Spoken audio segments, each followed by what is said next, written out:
wasaaradda qorsheynta Puntland ayaa agab caafimaad iyo gaadiid kala wareegtay hay'adda badbaadada carruurta ee Save the Children waxa ayna wasaaraddu agabka ku wareejisay wasaaradaha xanaanada xoolaha tamarta iyo hawlaha guud gaadiidka ayaa isugu jiray 4 gaari oo loo isticmaalo nooca gargaarka degdega ah ee caafimaadka xoolaha 6 mooto iyo 2 gaari oo wasaaradaha lagu wareejiyay ay ku qabsan doonaan hawl maalmoodkooda maxamed cabdulqaadir maamulka hay'adda Save Puntland ayaa ka hadlay tirada agabka lagu wareejiyay wasaaradahan maanta waxa la wareejinayaa 4 gaari oo nooca ambalaasada la yiraahdo oo loogu talagalay gurmadka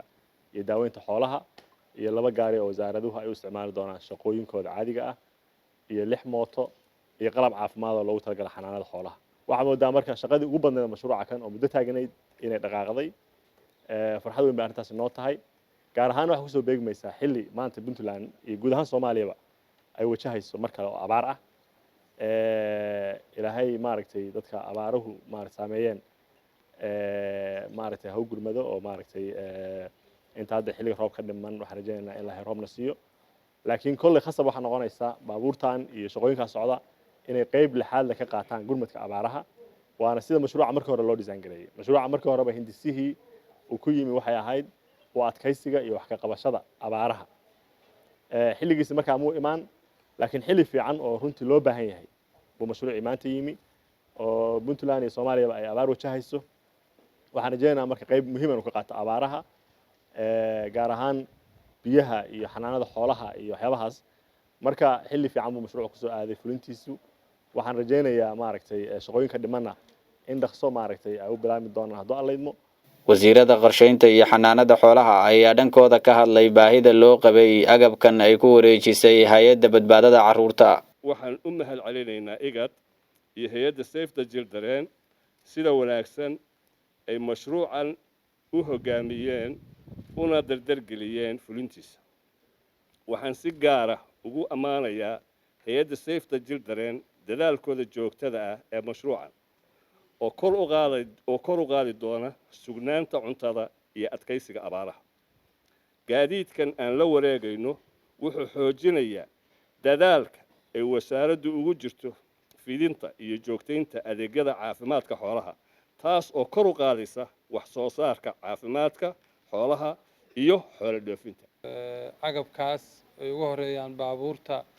loogu talagalay ambulance wax loo yaqaan baabuurta 4 ah oo gurmadka caafimaadka degdega ah sida la sheegay oo xoolaha oo qalabkooda u dhameystiran yahay sidaad u jeedaan oo shaybaaradoodii wata iyo baabuurta loogu talagalay ayaguna in wasaaraduhu shaqada ku qabtaan oo xaajiyadaha ah oo wasaaradda hawlaha guud iyo wasaaradda biyaha iyo tamarta iyo macdanta Puntland ay ku shaqeyn doonaan oo mashruucana ka qayb qaadan doona guud ahaanna shaqooyinka wasaaradaha ka qayb qaadan doona iyo sidoo kale mootooyinka loogu talagalay in lagu kormeero oo ay isticmaalaan shaqaalaha wasaaradda xanaanada xoolaha ee caafimaadka ee fiilka ka shaqeeya mashruucaas waa mashruuc aad iyo aad muhiim u ah sida magaciisa ka muuqata waa ka hortagga iyo adkaysiga abaaraha ujeedadu waxay tahay inuu ku soo beegmay xilli sax ah maanta Soomaaliya oo dhan abaar baa ka jirta Puntland si gaar ah uga jirta waxaan wadnaa dadaallo iskaashi ah oo dawladda iyo haddii Ilaahay ku sameeyo ogol yahay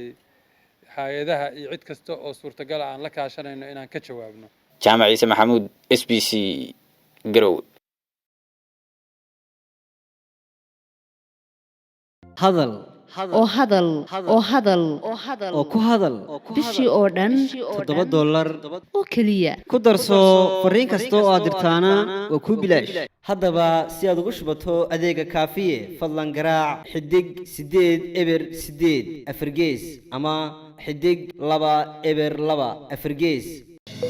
isticmaal shabakadda ugu ballaaran geyga Soomaaliland